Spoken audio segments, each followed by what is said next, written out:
अकबर बीरबल की कहानी।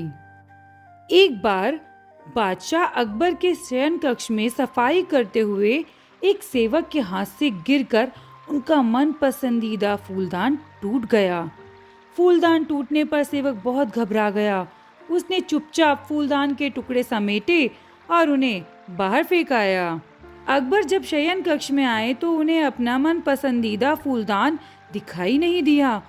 उन्होंने सेवक को बुला के उसके बारे में पूछा तो डर के मारे सेवक ने झूठ कह दिया।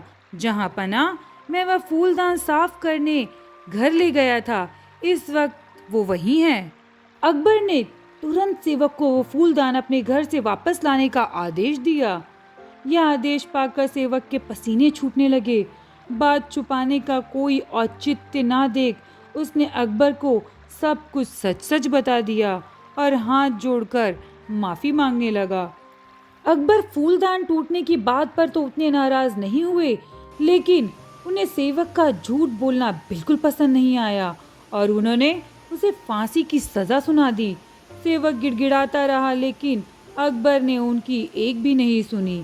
अगले दिन अकबर ने दरबार में इस विषय को चर्चा का मुद्दा बनाया और दरबारियों से पूछा, क्या आप में से किसी ने कभी झूठ बोला है?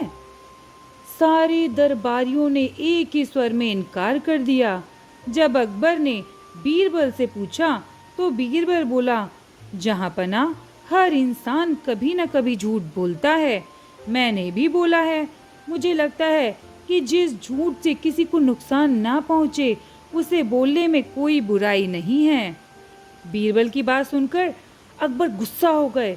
उन्होंने उसे फांसी की सजा तो नहीं सुनाई, किंतु उसे अपने दरबार से निकाल दिया। बीरबल तुरंत दरबार छोड़कर चला गया। उसे अपनी चिंता नहीं थी, किंतु बिना बात के सेवक का फांसी पर चढ़ना उसे गवारा नहीं था। वह उसे बचाने की युक्ति सोचने लगा।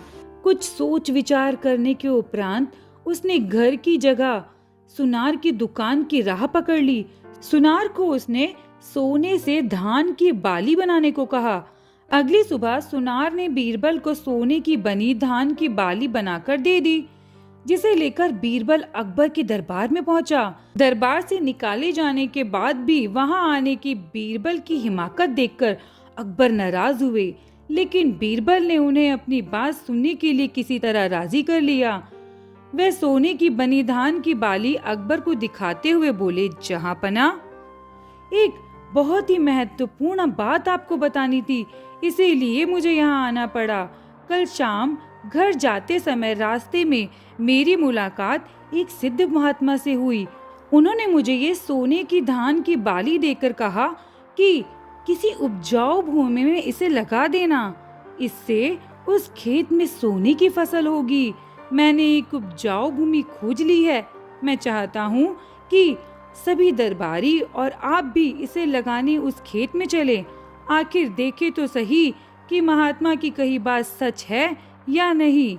अकबर बीरबल की बात मान गए और दूसरे दिन एक नियत समय पर खेत में पहुंचने के लिए दरबारियों को आदेशित कर दिया।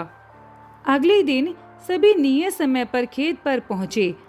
अकबर ने बीरबल को सोने से बना धान का पौधा खेत में लगाने को कहा, लेकिन बीरबल ने इनकार करते हुए कहा, जहाँ पना महात्मा ने यह पौधा देते हुए मुझे निर्देश दिया था कि जिस व्यक्ति ने कभी झूठ ना बोला हो उसके द्वारा लगाने पर ही खेत में सोने की फसल होगी।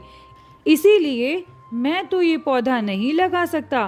कृपया आप दरबारियों में से किसी को ये पौधा लगाने का आदेश दीजिए। अकबर ने जब दरबारियों से धान का वह पौधा लगाने को कहा तो कोई सामने नहीं आया।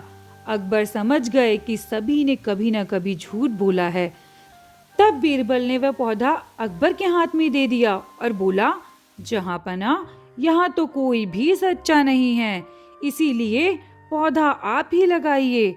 लेकिन अकबर भी वो पौधा लेने में हिचकिचाने लगे और बोले, बचपन में हमने भी झूठ बोला है। कब ये तो याद नहीं, पर हाँ बोला है, इसीलिए हम भी ये पौधा नहीं लगा सकते। यह सुनने के बाद बीरबल मुस्कुराते हुए बोले, जहाँ पना इस पौधे को मैंने सुनार से बनवाया है, मेरा उद्देश्य मात्र आपको यही समझाना था कि दुनिया में लोग कभी ना कभी झूठ बोलते ही हैं। जिस झूठ से किसी का बुरा ना हो वह झूठ झूठ नहीं है। अकबर बीरबल की बात समझ गए थे और उन्होंने उसे वापस दरबार में उनका स्थान वापस दिया और सेवक की फांसी की सजा को भी माफ कर दिया। तो इस तरह बीरबल ने अपनी समझदारी और सूझबूझ से उस बेगुनाह की जान बचाई। नमस्ते, बाय बाय।